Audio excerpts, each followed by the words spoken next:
हरे कृष्णा। तो चलिए आज मैं आप सभी को बताने जा रही हूँ कि अगहन मास समाप्त हो चुका है और अगहन मास समाप्त होने के बाद कौन सा मास आने वाला है और कौन सा मास कब से कब तक चलेगा। तो चलिए जानते हैं इस वीडियो में। तो देखिए, जो अगहन मास अब तक चल रहा था, तो इस मास के बाद में आएगा पौष मास। जो पौष मास कब से कब तक चलने वाला है और इस महीने में कौन से धार्मिक नियम और महत्व होते हैं, तो चलिए जान लेते हैं इस महीने के बारे में भी। तो जो श्री कृष्ण के प्रिय मार्गशीर्ष माह जल्द ही समाप्त होने जा रहा है और इसके बाद पौष महीना लगने वाला है, जो हिंदू कैलेंडर का 10वां महीना है। और पौष मास में सूर्य देव की उपासना करने का विशेष विधान है। तो चलिए जान लेते हैं कि पौष महीना कब से कब तक हो रहा है और कब से कब तक रहने वाला है। जो कि हिंदू धर्म में सभी माह का जो विशेष अपना महत्व होता है, तो हिंदू कैलेंडर के 10वें महीने को पौष मास यानी पूष माह कहा जाता है और मार्गशीर्ष पूर्णिमा तिथि के समाप्त होने के बाद से ही पूष माह शुरुआत हो जाती है और पौष मास को ही पूष नाम से भी जाना जाता है। और पौष माह में सूर्य देव और पितरों की पूजा अर्चना करने के लिए जो समर्पित माह है और धार्मिक मान्यता ये है कि इस महीने में सूर्य देव की उपासना करने से जो कारोबार में वृद्धि होती है और पितृदोष से छुटकारा भी प्राप्त होता है। तो पंचांग के अनुसार मार्गशीर्ष पूर्णिमा की 15 दिसंबर को पड़ रही है और इसी तिथि पर मार्गशीर्ष माह का समापन हो जाएगा। इसके बाद पौष माह की शुरुआत होगी, यानी कि पूष माह की शुरुआत हो जाएगी। और पौष मास को छोटा पितृपक्ष भी कहा जाता है। पौष माह में गंगा स्नान और दान करने का विशेष महत्व माना जाता है और विशेष शुभ माना जाता है ये महीना।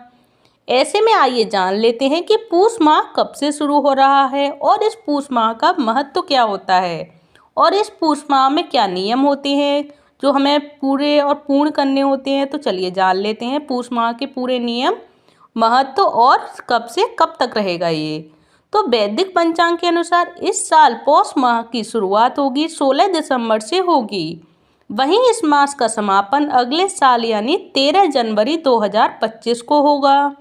वहीं पौष माह के समापन के बाद माघ के महीने की शुरुआत हो जाएगी। तो इस पौष महीने का महत्व क्या होता है और किन देवता को ये माह समर्पित है।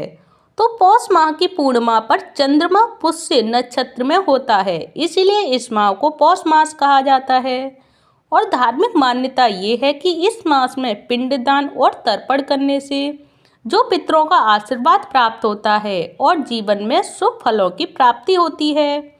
वहीं इस महीने में सूर्य देव की पूजा करने से व्यक्ति को तेज, बल और बुद्धि प्राप्त होती है और साथ ही धन की कमी का भी कभी सामना नहीं करना पड़ता है।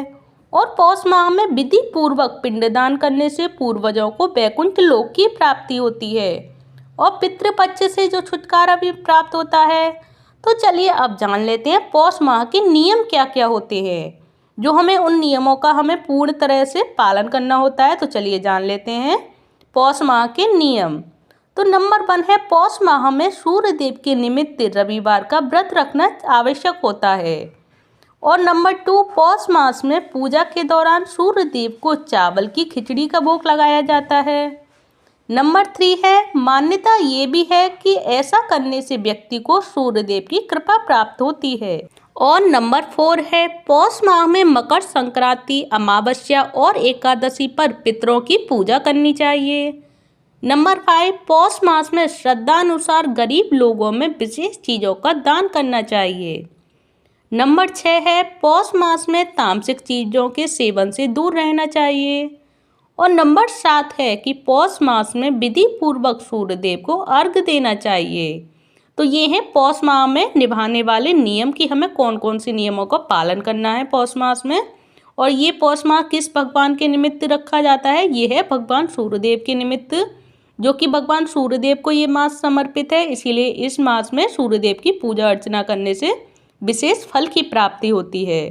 तो ये सारी जानकारियाँ आप सभी को कैसी लगी, प्लीज़ मुझे कमेंट बॉक्स में बताएं।